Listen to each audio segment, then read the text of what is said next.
Very proud of Devin Askew tonight. Had a serious eye injury. Really did all the rehab necessary, had to do a lot of time with doctors and things like that, but really proud of him, how he came out and controlled the tempo, got everyone involved, knocked down shots, got us into our sets. To have a player like Devin Askew with the maturity, the basketball IQ, the leadership is invaluable to this team. Jalen Tyson, very close to a triple-double, and that he's still finding his rhythm. He was extremely good last game, he was extremely good tonight, and he's still finding his rhythm.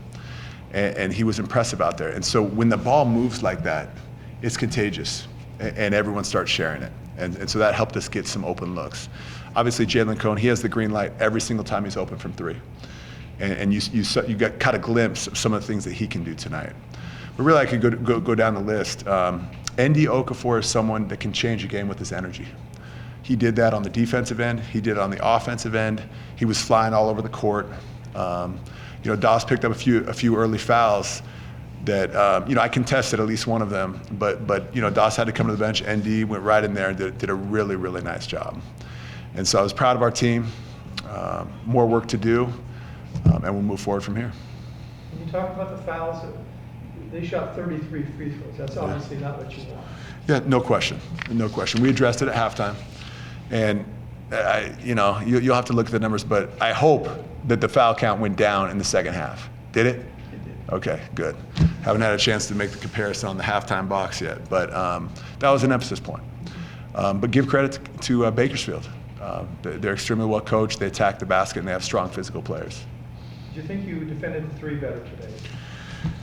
There were a couple of open ones.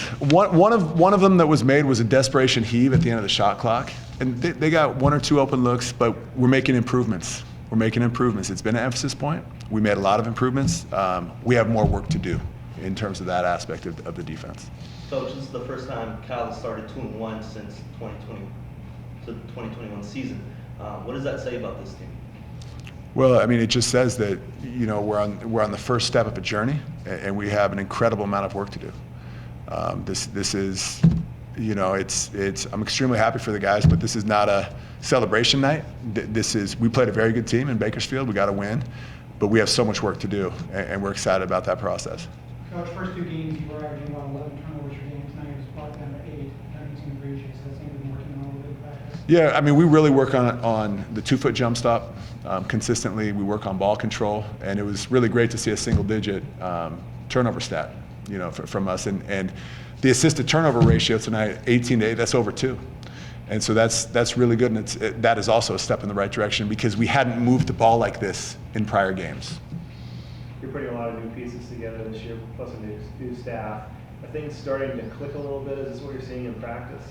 Oh yeah, no, 100%, Jim. I mean, it's a new team, it's a new group of new staff, and on top of that, a guy like Jalen Tyson, he's been with the team practicing hard, but he hadn't really been able to participate.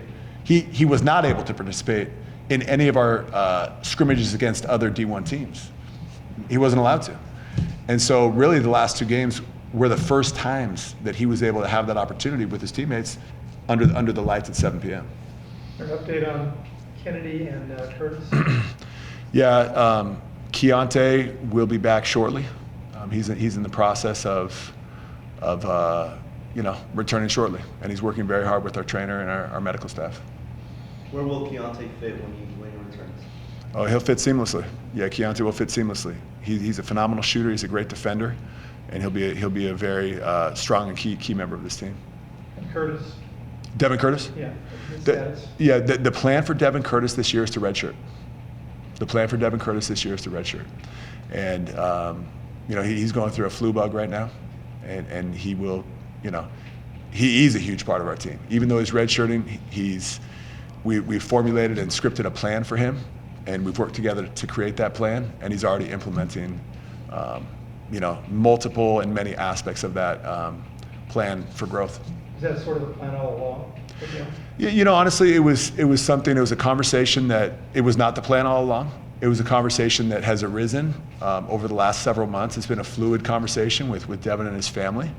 And it's I think it's in the long run, it's gonna work out very nicely for Devin because he'll have a year to learn and grow and to be alongside to kind of not only learn from the staff, but grow himself, we will work with him as a staff, and then he can learn from some pretty experienced teammates as well.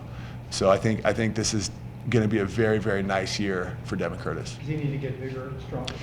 Devin Curtis has already made tremendous strength gains in the weight room with Sebastian Hernandez. I mean, the strength gains have been tremendous, and there's a scenario where he could come out of redshirt for various reasons, and so the plan right now is to redshirt, and the door is not closed to come out of redshirt if needed. Yeah. There Go ahead. was a moment, I think, when Florida's got his fourth on that, trying to go for that offensive rebound. You kind of told the team just to get back, not argue the call.